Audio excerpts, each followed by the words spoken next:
네, 초등학교 시절입니다. 제 이야기로 설교를 시작하려고 하는데요. 초등학교 때 제가 육상을 했습니다. 5학년, 6학년, 2년 정도 육상을 했는데 제가 5학년 때였던 걸로 기억을 합니다. 이제 체육 선생님이 이제 육상부를 지도를 하시면서 아침에 등교를 하면 운동장을 뛰고 들어가라고 말씀하셨습니다. 원래 오후에 학교 수업을 마치고 이제 운동을 하는 일정이었는데 어느 날 갑자기 청천벽력같이 아침에 등교를 하면 교실에 들어가기 전에 운동장을 뛰고, 근데 그 운동장을 뛰는 게 20바퀴였습니다. 초등학교 학생들에게 운동장 20바퀴를, 그것도 쉬지 말고, 걸어서도 안 되고 쉬어서도 안 되고 20바퀴를 뛰고 교실로 들어가라, 이렇게 말씀을 하셨습니다.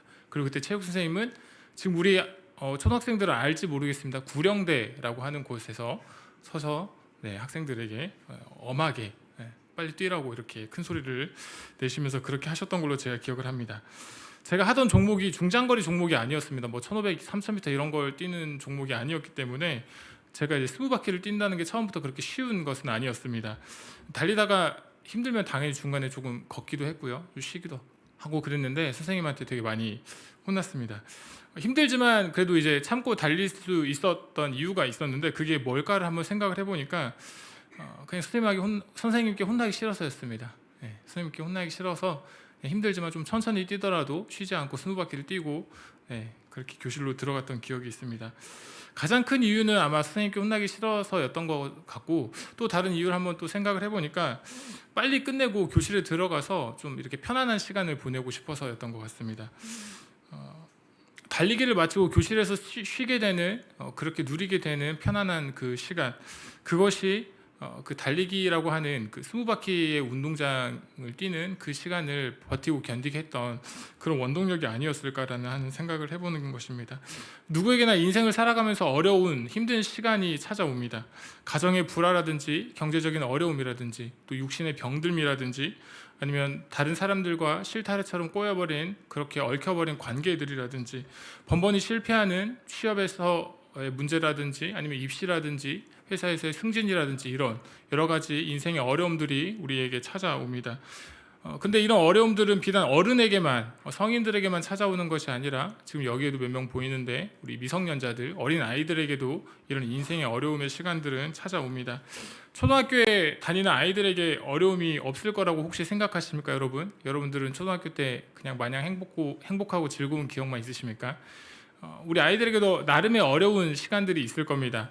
유치원 때와는 다르게 이제 초등학교 입학을 하면은 나름의 역할을 해야 되는 이제 시기가 찾아옵니다. 그래서 우리 초등학생들은 자기에게 맡겨진 그 역할, 뭐 반장 같은 것들이 있겠죠.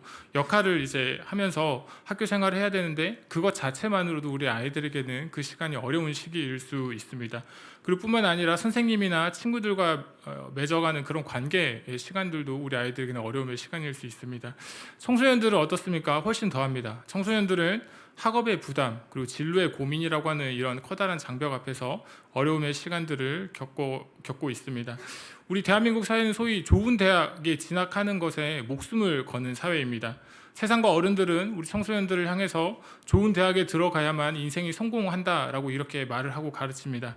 그래서 청소년들은 자기 자신의 관심사가 무엇인지, 그리고 자기 인생에서 정말 원하고 바라고 어떻게 살아가려고 하는 것인지, 이런 것에 관하여서는 생각할 시간들이 그렇게 많지 않은 채 입시라고 하는 것에만 매달리면서 살아갑니다. 거의 6년이라고 하는 시간을 대학 입시 때문에 그렇게 보냅니다.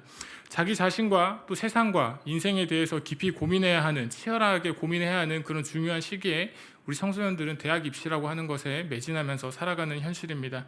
안타까운 현실입니다. 자신을 향한 부모님의 시선, 또 자신을 향한 세상의 시선이라고 하는 것에 묶여서 큰 부담을 느끼면서 살아가는 것이 우리 사회의 청소년들의 상황입니다. 나이에 많고 적음에 상관없이 찾아오는 것이 우리 인생의 어려운 순간들입니다. 그리고 이것은 예수를 믿는지 예수를 믿지 않는지와도 무관하게 우리 인생에 찾아옵니다. 그러니까 하나님이 함께 하시는 성도의 인생 가운데도 여전히 힘들고 어려운 순간이 찾아올 수 있다라는 말씀을 드리는 겁니다.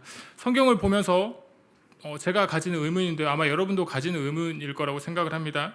왜 하나님은 사랑하는 자기 백성들에게, 자기의 자녀들에게 어려움의 시간을 겪어가게 하시는가라고 하는 이런 질문입니다. 우리가 잘 알고 있는 믿음의 조상 아브라함이라고 하는 사람이 있습니다. 창세기에 등장하죠. 아브라함이 100세가 될 때까지 아이를 가지지 못했습니다. 99세까지 아이를 가지지 못해서 아마도 매우 큰 절망 가운데, 그리고 슬픔 가운데, 괴로움 가운데 빠져 있었을 겁니다. 한번 생각해 보십시오, 여러분. 자녀가 없는 고통이 얼마나 괴로운 고통인지 여러분들 아마 짐작하실 수 있을 것입니다. 가문을 이어야 하는 아들 혹은 자녀가 필요한데, 고대 근동의 문화를 고려할 때 당연히 그런 게 훨씬 더 강했을 텐데, 그리고 꼭 그런 이유 때문만은 아니더라도 자녀를 너무나도 원했던 아브라함과 사라 부부에게 아이가 없었던 아브라함의 100년 인생을 한번 생각해 보십시오. 부부에게 자녀가 허락되지 않았던 그 상황이 적지 않은 슬픔과 괴로움의 시간을 주었을 것입니다. 아브라함이 100세가 되던 해에 하나님이 아이를 허락하셔서 아들 이삭을 품에 안았습니다. 이 이삭이 얼마나 사랑스러웠겠습니까? 100년이라고 하는 시간 동안, 말이 100년이지 우리가 쉽게 100년이라고 말하지만 100년이라고 하는 그 긴 시간 동안 아들 하나 없이 살아오다가 그 100세 되던 해에 아들을 얻었을 때 그 이삭이 얼마나 사랑스럽고 귀했겠습니까? 그런데 하나님은 조금 무모하다 싶을 정도로 아브라함에게 이런 요구를 하십니다. 거의 평생을 기다려서 얻게 된 그 아들인데, 물론 하나님이 허락하셨지만 그 아들 이삭을 하나님께 번제로 바치라는 것입니다. 창세기 22장 2절 말씀입니다. 여호와께서 이르시되 내 아들 내 사랑하는 독자 이삭을 데리고 모리아 땅으로 가서 내가 내게 일러준 한 산 거기서 그를 번제로 드리라. 이렇게 기록합니다. 기가 막힐 노릇입니다. 하나님이 아들을 번제로 드리라고 말씀하십니다. 여러분, 번제라는 거 혹시 아십니까? 제물을 죽여서 가죽을 남기고 가죽을 제외한 모든 것을 다 불로 태워서 그 향기로 하나님을 기쁘시게 하는 제사가 번제입니다.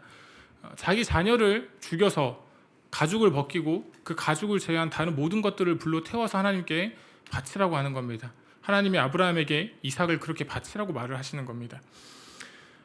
아브라함이 얼마나 어안이 벙벙했겠습니까? 100세 되던 해에 하나님께서 선물로 아들 이삭을 주셨는데 그 아들을 번제로 바치라고 하니까 말입니다. 늦은 나이에 얻은 아들을 번제로 바치라는 하나님의 말씀을 듣고 마주했을 그 아브라함의 괴로움의 순간을 한번 여러분 생각해 보시면 좋을 것 같습니다. 자신의 가장 소중한 것을 포기해야 하는 것이 얼마나 큰 괴로움인지, 여러분들 건강이라든지 여러분들이 지금껏 반평생 혹은 훨씬 더 긴 시간 동안 삶을 살아오시면서 이룩하셨던 여러분들의 명예라든지 권력이라든지 재산이라든지 이런 모든 것들을 한순간에 다 포기해야 한다라고, 버려야 한다라고 생각해 보십시오. 그 고통이 얼마나 클지. 감히 그것과는 비교가 되지 않을 자기 자녀를 번제로 하나님께 드리는 그 괴로움의 순간이 어떠할지 한번 생각해 보시면 좋을 것 같습니다. 사랑하는 어린 아들을 데리고 아브라함이 모리아 산을 향해서 떠납니다. 사흘이라고 하는 그 시간이라고 성경은 기록을 하는데요. 이 사흘의 시간이 아브라함에게는 어떤 시간이었을지, 아마도 그 시간은 끝이 보이지 않는 어둠의 터널을 걷는 시간이었을 것입니다. 그렇게 어둡고 괴로운 시간이었을 것이 틀림이 없습니다.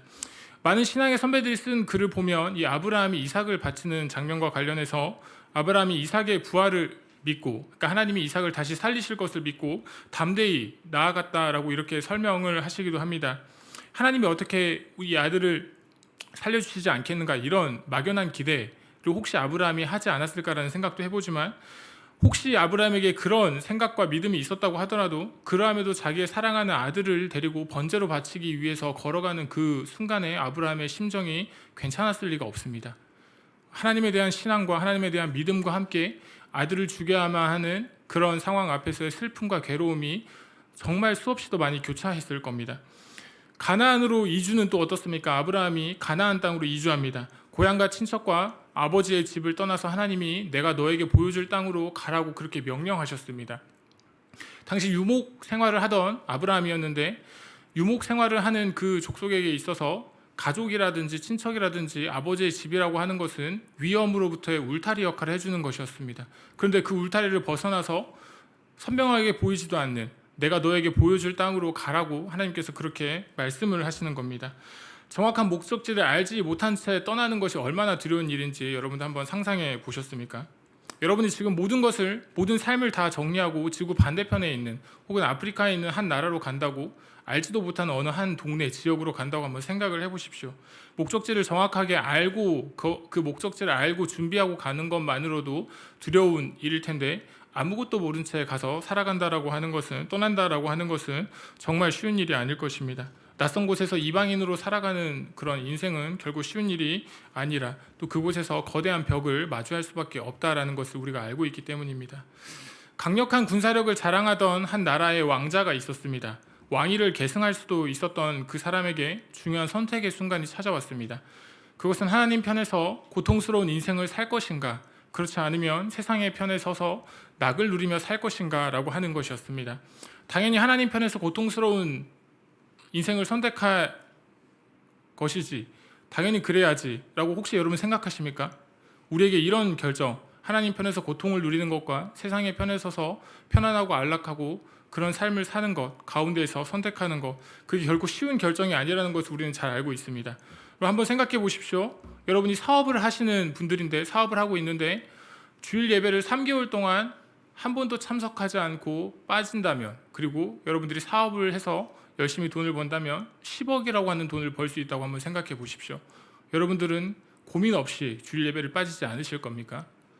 여기에 조금 더 상황을 보태서 그 3개월이라고 하는 시간 동안 여러분들 주일 예배를 참석하지 않고 사업을 하는데 거기에 두세 번 정도의 거짓을 말하면, 여러분들의 양심을 거슬러서 거짓을 말하면 50억의 순이익을 여러분들이 챙길 수 있다고 한번 생각해 보십시오. 여러분들 어떻게 하시겠습니까? 양심을 거스르고 거짓을 말하지 않겠다고, 주일 예배를 한 번도 빠지지 않겠다고 여러분들 당당하게 자신 있게 그렇게 말씀하실 수 있겠습니까? 우리가 잘 알고 있는 모세의 이야기입니다. 성경은 이렇게 말씀합니다. 히브리서 11장 24절 이하의 말씀.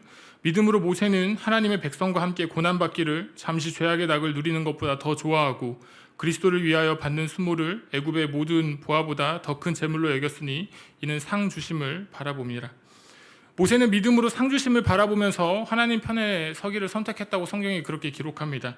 하나님 편에 서기를 선택했던 모세의 삶이 탄탄대로였습니까? 40이 되던 해에 광야로 들어갔습니다. 광야에서 무려 40년이라고 하는 세월을 보냈습니다. 화려한 왕궁에서 살아왔던 그 40년의 시간들이 다 지워지지도 않았을 그의 인생입니다. 좋은 음식을 먹었고 좋은 옷을 입었고 편안한 잠자리에서 그렇게 자면서 안락한 생활을 하던 그의 40년 인생, 그리고 그 뒤에 따라오는 광야에서의 40년 인생, 왕자로 살던 때와 굳이 비교를 하지 않더라도 광야에서 살아갔던 그 40년의 인생 동안 모세의 삶이 결코 평탄한 삶은 아니었을 것이라는 것을 우리가 알고 있습니다. 십자가에서 죽으신 하나님의 아들 예수께서 부활하셨다고, 그 예수를 믿어야 구원을 받는다고 그렇게 말하면서 우리 기독교 선교 역사에 선봉에 섰던 큰 사도가 한 분 계십니다. 바울입니다. 복음을 전하면서 그가 겪었던 위험의 순간은 셀 수도 없이 많았습니다. 성경 말씀 고린도후서 11장 말씀입니다. 고린도후서 11장 24절 이하의 말씀. 40에서 하나 감한 매를 5번 맞았으며 3번 태장으로 맞고 1번 돌로 맞고 3번 파선하고 일주야를 깊은 바다에서 지냈으며 여러 번 여행하면서 강의 위험과 강도의 위험과 동족의 위험과 이방인의 위험과 시내의 위험과 광야의 위험과 바다의 위험과 거짓 형제 중의 위험을 당하고 또 수고하며 애쓰고 여러 번 자지 못하고 줄이며 목마르고 여러 번 굶고 춥고 헐벗었노라. 사도 바울의 기록입니다. 바울에게도 두려움의 순간은 있었습니다. 그 또한 사람이었기 때문입니다. 아무리 그가 냉철하고 강한 마음과 심지를 가지고 있었다고 해도 그에게 두려움이 전혀 없었던 인생이었다고 감히 말할 수가 없습니다. 바울이 마게도냐라고 하는 지역에 이르렀을 때 자신의 육체가 편하지 못하고 또 사방으로 환난을 당하여서 두려움이 있었다라고 이렇게 고린도후서 7장에서 기록하고 있습니다. 고린도후서 7장 5절 말씀에 우리가 마게도냐에 이르렀을 때에도 우리 육체가 편하지 못하였고 사방으로 환난을 당하여 밖으로는 다툼이요 안으로는 두려움이었노라. 이것이 사도 바울의 기록입니다. 오늘 본문인 데살로니가 후서를 기록할 때는 사도 바울이 고린도라고 하는 지역에 머물렀을 때로 우리가 추정을 하고 있습니다. 데살로니가 교회의 교인들 가운데 예수 그리스도를 믿는 그 믿음 가운데서 흔들리기 시작했던 사람들이 나왔던 것 같습니다. 그런 데살로니가 교회를 향해서 사도 바울은 인내라고 하는 것을 요청합니다. 끝까지 참고 견뎌내라라고 하는 겁니다. 성도는 결국 구원을 받게 될 것이라고 이렇게 말하면서 데살로니가 교회를 향해서 사도 바울은 성도들에게 인내를 권면합니다. 그 권면 가운데 오늘 본문이 자리하고 있습니다. 주는 미쁘사 너희를 굳건하게 하시고 악한 자에게서 지키시리라. 신실하신 우리 주님께서 어떤 어려움의 순간이라고 하더라도, 믿음이 흔들리는 상황이라고 하더라도 자신의 선택한 백성들, 신자들을, 성도들을 굳건하게 하실 것이고 결국 악한 자로부터 그 성도들을 지키고 보호하실 것이라고 하는 선언입니다. 그리고 바울의 이 선언은 우리 주님이 그렇게 하실 수 있는 분이라고 하는 것을 전제하고 있습니다. 사방이 우겨쌈을 당하더라도, 그리고 황량한 광야에 홀로 내던져져 있더라도, 어디로 가야 하는지 몰라서 헤매이는 인생이라고 하더라도, 아무것도 보이지 않는 캄캄한 인생 길이라고 하더라도 전능하신 하나님이 지키실 것이라고 하는 강한 신뢰입니다. 사랑하는 여러분, 하나님을 향한 신자의 믿음이 흔들리지 않고 변하지 않을 수가 있겠습니까? 여러분의 믿음의 여정을 한번 생각해 보십시오. 지금까지 걸어오셨던 여러분의 신앙생활, 돌이켜보면 하나님을 향한 여러분의 신앙과 그 믿음이 단 한 번도 흔들리지 않고 약해지지 않을 때가 있었습니까? 아닙니다. 신자의 믿음은 흔들립니다. 신자의 믿음은 때론 약해지기도 합니다. 장로교의 신앙고백서인데요, 웨스터민스터 신앙고백서는 이렇게 말합니다. 신앙고백서 제17장 성도의 견인이라고 하는 주제에 기록된 내용입니다. 이 신조에서 먼저 1항에서 하나님의 은혜로 선택받은 자들은 최종적으로 그 은혜의 상태에서 타락되거나 탈락될 수 없다라고 이렇게 말합니다. 그리고 3항에서 이렇게 기록합니다. 제가 읽어드립니다. 그럼에도 불구하고 성도들은 사탄과 세상의 시험, 그들 안에 남아있고 퍼져있는 부패, 그리고 그들을 보존해주는 수단들을 무시함으로 말미암아 통탄할 만한 죄에 빠질 수 있다. 그리고 얼마 동안 그 가운데 계속 머물기도 한다. 그것으로 말미암아 그들은 하나님의 진노를 일으키고 그의 성령을 근심하게 하고 그들이 받은 은혜와 위로 중 일부분을 상실하게 되고 그들의 마음은 강팍해지고 양심의 상처를 입게 되며 다른 사람에게 상처를 입히고 넘어지게 만들고 일시적인 심판을 자초하게 된다. 이것이 우리가 믿는 신앙의 고백서입니다. 지난 1월 금요기도의 설교로 기억을 하는데요, 제가 금요기도의 설교 가운데 은혜라고 하는 것에 관해서 이런 이야기를 했는데 혹시 기억하시는지 모르겠습니다. 유한은 무한을 파악할 수 없다. 혹시 기억하십니까? 이런 신학적 명제를 제가 소개하면서 언급했었습니다. 제 아무리 믿음 좋은 신자라고 하더라도, 성도라고 하더라도 결국 인간이라고 하는 존재는 유한한 존재이기 때문에 어떤 한계를 마주할 수밖에 없다라고 합니다. 그러나 이 세상 그 누구 하나도 예외 없이 다 한계를 마주할 때 한계를 마주하지 않는 한 분이 계십니다. 하나님입니다. 모든 인간이 한계를 마주할 때 하나님은 한계를 마주하지 않으십니다. 그 무한하신 하나님이 우리를 덮으시는데 그것을 우리가 은혜라고 이렇게 말한다고 제가 설교 가운데 말씀을 드렸습니다. 우리가 이 세상 가운데서 성도라고 하는 이름으로 살아갑니다. 신자라고 말하기도 하고 그리스도인이라고 말하기도 하고 그리스도의 제자라고 말하기도 합니다. 뭐 어떤 이름으로 불리든 상관없습니다. 성도로 살아가고 있는 우리에게 익숙한 몇 가지의 단어가 있는데 그 가운데서 2가지 정도를 이 시간에 한번 생각을 해보려고 합니다. 하나는 믿음이고 하나는 은혜입니다. 여러분은 이 땅에 2발을 디디고 살아가시는 그 시간 동안에 여러분에게 더 많이 필요한 것이 뭐라고 생각하십니까? 이 2가지 중에 믿음이 더 많이 필요하다고 생각하십니까? 아니면 은혜가 더 많이 필요하다고 생각하십니까? 저는 우리의 현실 속에서 살아가는 수많은 그리스도인들이 은혜보다 믿음을 더 많이 필요로 하고 그리고 믿음을 더 많이 강조한다고 생각을 합니다.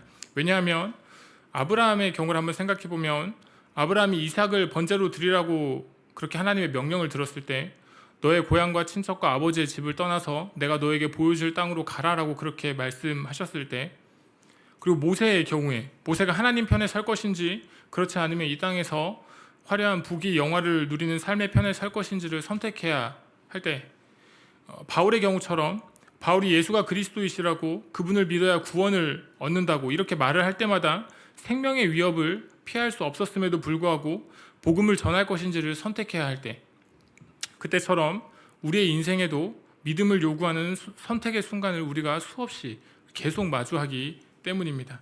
성경 말씀 히브리서 기자가 믿음의 주여 또 온전하게 하시는 이인 예수를 바라보자 라고 이렇게 말씀을 하고 있는 것처럼 수없이 많은 성경의 구절이 우리에게 믿음을 요구하는 것처럼 우리가 바라보고 있기 때문이기도 하고, 바울이 그가 사랑하는 믿음의 아들 디모데에게 유서와 같이 남기면서 나는 선한 싸움을 싸우고 나의 달려갈 길을 마치고 믿음을 지켰다. 디모데야, 너는 믿음의 선한 싸움을 싸우라.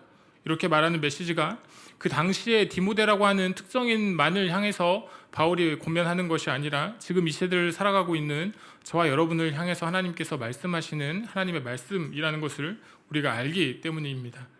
맞습니다. 우리에게는 믿음이라고 하는 것이 필요합니다. 성도에게는 믿음이 필요합니다.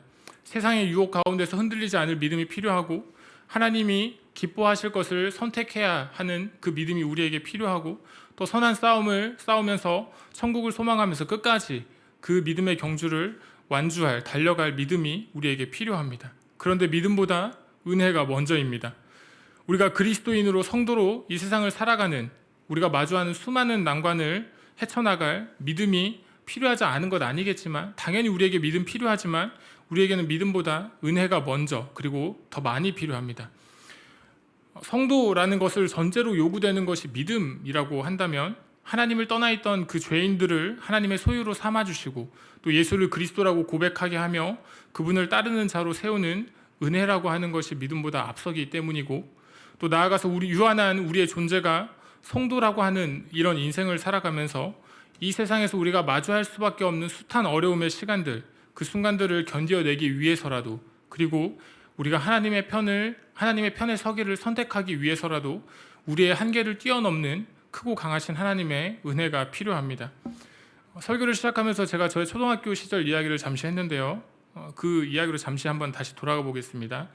아침마다 운동장 20바퀴를 뛰라고 말씀하셨던 그 선생님의 말씀, 시간이 지나서는 그 20바퀴를 뛰긴 했지만, 만약에 그 선생님이 학생들에게 20바퀴가 아니라 30바퀴, 40바퀴, 50바퀴를 뛰고 들어가라 이렇게 말씀을 하셨다면 저는 운동을 그만뒀을 겁니다. 제가 그만뒀을 것이 거의 확실한데 30바퀴, 40바퀴를 쉬지 않고 뛸 자신은 없기 때문입니다. 제가 그렇게 뛸 수 있을 만한 사람이라고 저는 생각을 하지 않았을 것이기 때문에, 제가 20바퀴는 뛰었지만 그 이상의 것을 요구했다면 저는 그냥 그만뒀을 겁니다. 마찬가지입니다. 주님을 향한 우리의 믿음, 그리고 천국을 향한 그리스도인의 소망, 이것이 이 땅에서의 모든 여정을 우리가 넉넉히 이겨내기에는 무언가가 부족합니다. 이미 우리의 능력을 초과해버렸지만 그럼에도 우리가 해내야 하는 일들, 마주하는 사람과의 불편함을 감추면서라도 억지로 아무렇지 않은 척하면서 풀어가야 하는 그런 힘든 관계들, 반복되는 일상 가운데서 물밀듯이 우리에게 찾아오는 허무한 시간들, 익숙해도 여전히 적용되지 않는, 여전히 우리 안에 찾아오는 외로움과 슬픔들, 미래에 대해서 불안이 우리의 인생을 가득 채우고 스스로에 대한 실망과 또 타인으로부터 받는 그런 상처들 가운데서 성도는 하루 또 하루를 힘겹게 살아갑니다. 저와 여러분의 인생입니다. 그런 인생 가운데 하나님의 은혜가 필요합니다. 아말렉과 이스라엘이 전투하는 가운데 모세가 어떻게 했는지 여러분 기억하십니까? 아말렉과의 전투를 바라보면서 노년의 몸을 힘겹게 이끌면서 두 팔을 들면서 기도했습니다. 이세벨의 추격을 피해서 광야로 들어갔던 엘리야를 기억하십니까? 로뎀나무 밑에서 차라리 이제 내 인생을 멈추어 달라고, 이제 차라리 죽겠다고, 여호와의 넉넉하오니 이제 나의 목숨을 거두어 달라고 이렇게 기도했던 엘리야를 기억하십니까? 남편을 잃었는데 남편을 잃고 나서 하나뿐이던 아들을 잃었던 나인성의 한 과부를, 그래서 흐느끼면서 슬퍼하던 그 여인을 여러분 기억하십니까? 하나님은 그들을 외면하지 않으셨습니다. 동역하는 이들을 통해서 버티게 하셨고, 하늘의 천사를 통해서 필요를 채워주셔서 힘을 내게 하셨고, 죽은 자를 살리는 기적을 보여주시면서 마음의 깊은 곳을 위로하시고 그 슬픔을 치유하셨습니다. 하나님께서 이들에게 은혜를 베푸신 것입니다. 주 안에서 사랑하는 성도 여러분, 신실하신 우리 주님은 우리의 믿음과 우리의 의지만으로는 죄가 가득한 이 세상에서 우리가 넉넉히 이기면서 살아가기 힘들 때, 부딪히고 깨지고 넘어지고 우리가 힘들고 괴롭고 슬프고 좌절하고 낙심 가운데 있을 때도 오늘을 버티게 하는 은혜를 허락하십니다. 그것이 우리를 선하게 이끌어 가시는 그 하나님입니다. 여러분들이 사실을 잘 기억하실 수 있으면 좋겠습니다. 성경은 이렇게 말씀합니다. 구약성경 이사야서 40장 28절, 이사야 40장 28절 이하의 말씀입니다. 너는 알지 못하였느냐, 듣지 못하였느냐, 영원하신 하나님 여호와 땅끝까지 창조하신 이는 피곤하지 않으시며 곤비하지 않으시며 명철이 한이 없으시며 피곤한 자에게는 능력을 주시며 무능한 자에게는 힘을 더하시나니 소년이라도 피곤하며 곤비하며 장정이라도 넘어지며 쓰러지되 오직 여호와를 앙망하는 자는 새 힘을 얻으리니 독수리가 날개치며 올라감 같을 것이요 다른 박질하여도 곤비하지 아니하겠고 걸어가도 피곤하지 아니하리로다. 이 하나님의 말씀이 여러분의 삶을 다시 일으키시는 위로의 말씀이 되시기를, 힘이 되시기를 축복합니다.